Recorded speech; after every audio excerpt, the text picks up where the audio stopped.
Добрый день. Вы можете мне сказать, чем вы занимались в канун начала войны и вот весь период войны, где вы находились и какая была отведена вам роль в вашей работе? Начало войны. Я вообще-то кадровый сотрудник КГБ Абхазии, СССР. Перед началом войны, когда Владислава Григорьевича назначили председателем Верховного Совета Республики Абхазия, было указание из Москвы, что прикрепить к нему охрану. Президент Верховного Совета СССР по их указанию выделили двое нас, Володя Шулев и меня. Он попросил, чтобы знающий абхазского языка человека мне прикрепить. И было решено прикрепить меня к нему. И вот 4 марта 1991 году я пришел к нему в качестве старшего тогда руководителя охраны. И потом уже начало войны, перед началом войны, когда 23 июля 1992 году утверждали герб, флаг, гимн, мне было, учитывая, что обстановка в Абхазии и грузинские спецслужбы как действовали, мне не было ни с кем делиться с бывшими моими коллегами, я вынужден был самостоятельную структуру создать. Вот здесь я хочу раскрыть одну тайну. Вот лица абхазские национальности, те, которые тогда с нами работали, боясь, что грузины, увидят их, не контактировали со мной, кроме Зураба Михайловича Гумава. А сегодня все герои, когда интервью дают или на Брехаловке рассуждают. И вот я в качестве руководителя, и так война началась, мы выехали, как и все, в Гудаутах, и тогда непосредственно самостоятельная структура официальная оказалась из силовых, кроме МВД, вот эта служба безопасности высших органов власти республики.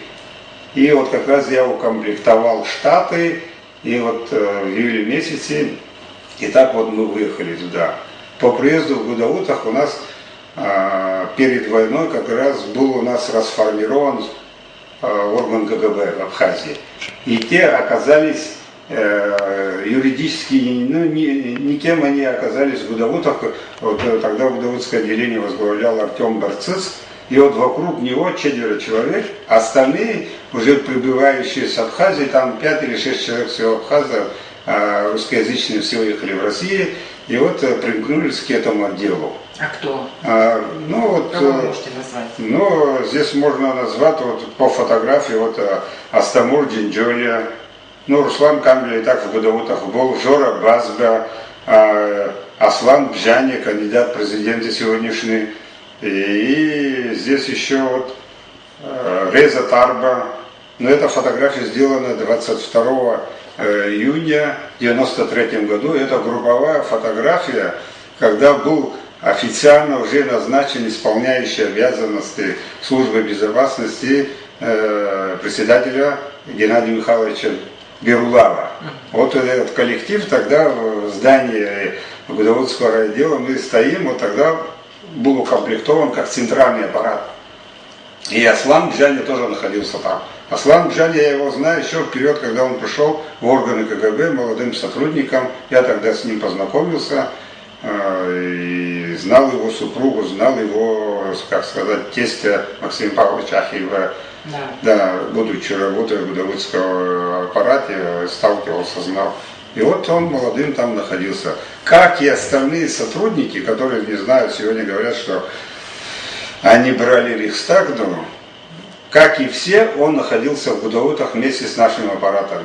Что они выполняли задания, то он не выполнял. Вот один из примеров, я помню, что будучи находясь у Владислава Григорьевича, он задание давал, был сигнал такой, но этот сигнал я не могу раскрыть, выехать на Северный Кавказ и провести расследование, уточнить этот сигнал. Отсюда выезжали Боря Вагутава, это сегодняшний действующий офицер, Закан Матова, наш пенсионер, и в том числе Аслан Георгиевич Бжани.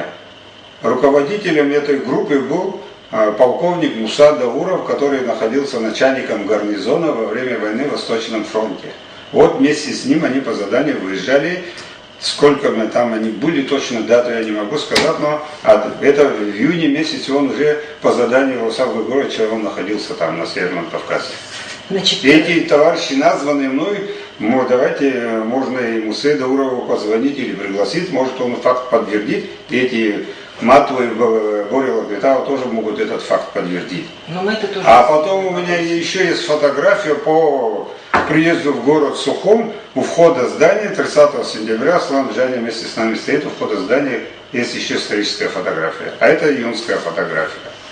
Вот насколько я знаю, что очень сложно было выбраться из Сухума Джане с семьей, и в начале октября он уже был в Гудауте. Не, он в августе выехал.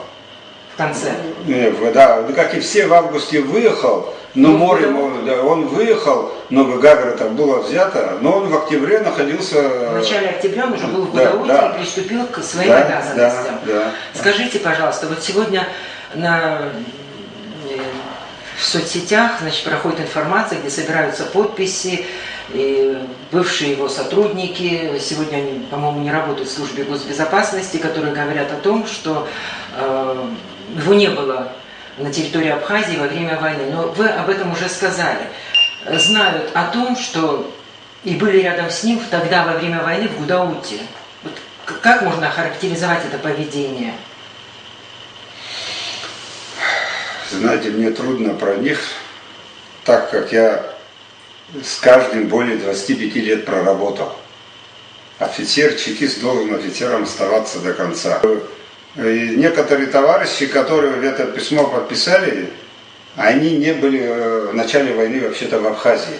Они тоже с опозданием заехали на 2-3 месяца, на 4 месяца. Даже один приехал в 93-м году с Владивостока, как я знаю.